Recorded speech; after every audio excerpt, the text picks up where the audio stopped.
Hi, my name is Darren Williams. I'm a pharmacy intern, and I had this patient scenario at the pharmacy the other night. So the patient approaches my computer and shows me a blister on the back of her hand, right in there.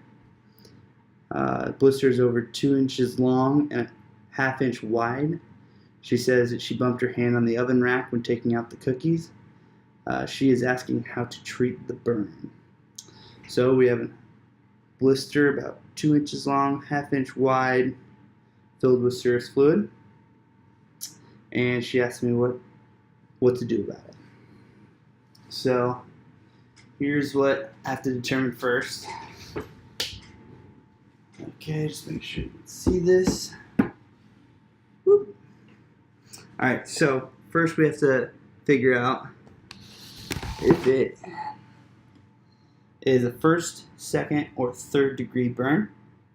First degree burns are only superficial, so they'll make the skin red, irritated a little bit. Second degree burn, partial thickness, and you'll see a blister and it'll be very painful. First degree burn will have pain, but not as much as the second degree burn. Third degree burn is the full thickness, epidermis plus dermis. And for this one, if you see the subcutaneous material or muscle, you want to refer that. And in general, my rule of thumb here is if it looks worse than it feels, then chances are you want to refer.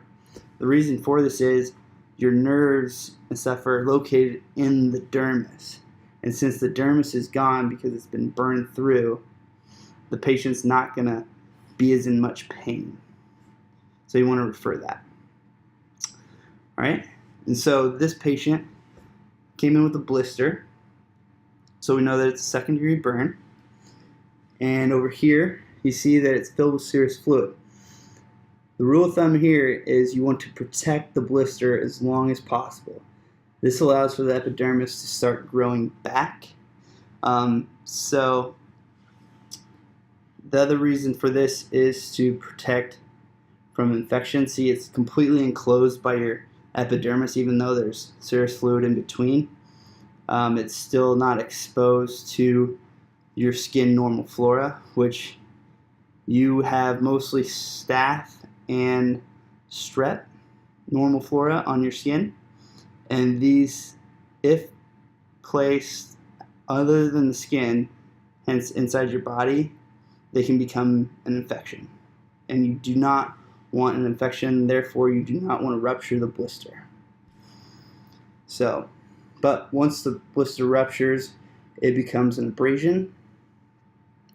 And the other key for burns is burns can heal best in moist, protected environments.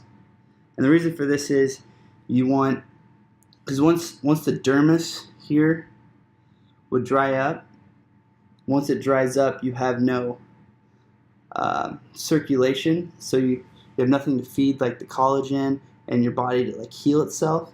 So you want to keep that circulation going, therefore you want to keep it moisturized, and it helps it heal faster, hence less scars. Alright, so down here we have a list of things that we could recommend in our pharmacy. The first one is you want to think about oral medications. This patient's coming in, they're in pain. Alright, you want to recommend either an NSAID or Tylenol. I recommend ibuprofen, 200 to 400 milligrams, Q 4 to 6 hours, as needed for pain. And that's what I'd recommend for the oral medications. And the second one is water. So the patient already came from her house, but if you got burned right away, you want to tell the patient if this happens again, you want to run cold water on it to kind of counteract that burn feeling. And this goes along with blisters and other burns. It just, if you've ever had a burn before, you can just feel it burn even though you're not burning anymore. It still feels like you're being burnt, and this kind of helps. 3, tape and gauze. So I did not recommend this, even though there's this is the size of the blister over here. It's about 2 inches long, about 1/2 inch wide, and it's on the back of the hand. I did not recommend this because it'd be so bulky and you'd have to wrap it all the way around your hand. You might not be able to close it. Yes, it's going to protect the blister, but it was just an added cost that I didn't think the patient really needed. But yeah, you want her to protect it as long as possible. If she has the money for it, you could get her to buy it, but I'm trying for the cheapest, least amount of products as possible. Hydrogen peroxide. This is a cytotoxic agent, and it's only used initially for cleaning. Patients misuse this all the time. They use it to clean the wound, and then they'll use it again to clean it, and you're only supposed to use it once because it doesn't allow for the wound to heal.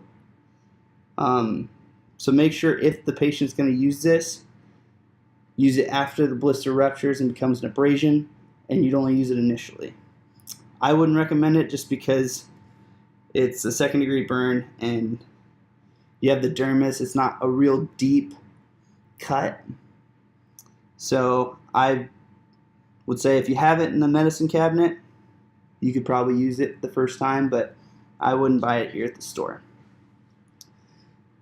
All right, number 5, normal saline for rinse. So if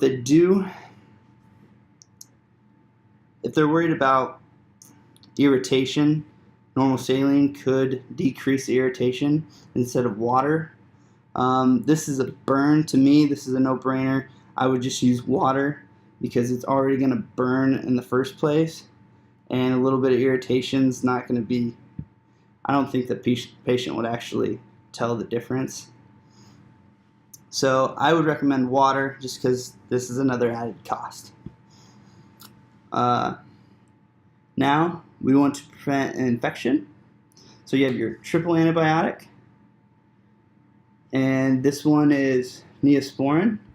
That's polymyxin B, bacitracin zinc, and neomycin, and that's what makes up the Neosporin.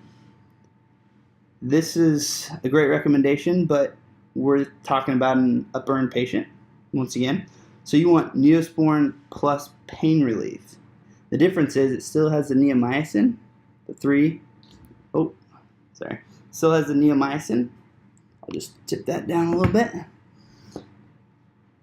which is those 3 components, but it has the pramoxine, which is good for itch and topical pain. I think this is going to be key, especially if patient could be putting it on before it ruptures, decrease that itch and pain, and just once it ruptures, you already have the triple antibiotic on the skin surface. So I would recommend putting that on right away, and then even after it ruptures, keep applying it. All right, number 7, I have medical grade honey. This decreases the pH just like the normal flora would, and by decreasing the pH, you decrease risk of other infections. This is not necessary, and we do not have this in the pharmacy that I checked, but it's if your patient's into the herbals or trying new things like that, that's what you could recommend them. They might have to order it. It might take a day or 2. So I don't know if that's the best option. I wouldn't recommend it because technically I don't have it, and I'd have to order it through my wholesaler. Number 8 over here is the NexeCare waterproof bandages. The key with this one is you want to have it waterproof and check the size. There's a lot of different sizes of bandages. You want to be able to completely cover the 2-inch by 1/2 inch area. And with these bandages, you want to have around 7 in the package, because whenever you're putting this triple antibiotic on, you want to apply it once a day, in between, like when you're changing the bandages.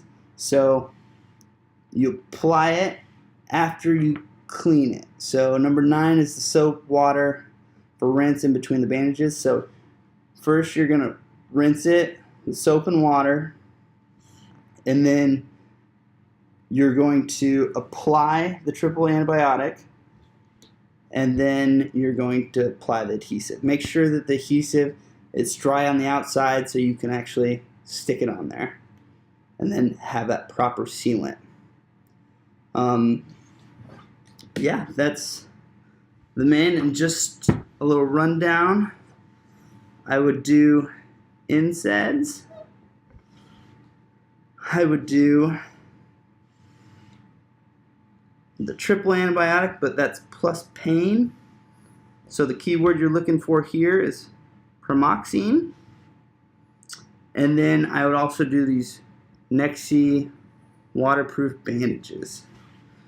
So you're looking for in your OTC aisle the NSAIDs, Neosporin plus pain, and these bandages. And then just counsel the patient on how to rinse the wound with soap and water after it's been ruptured. But make sure as the patient's leaving, I would definitely reiterate, try not to pop that blister.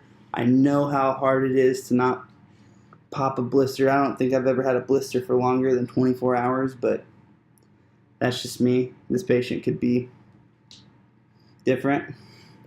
But yeah, and then you'd ask if there's any questions, and make sure that another thing to make sure is she doesn't have any allergies to any of these things.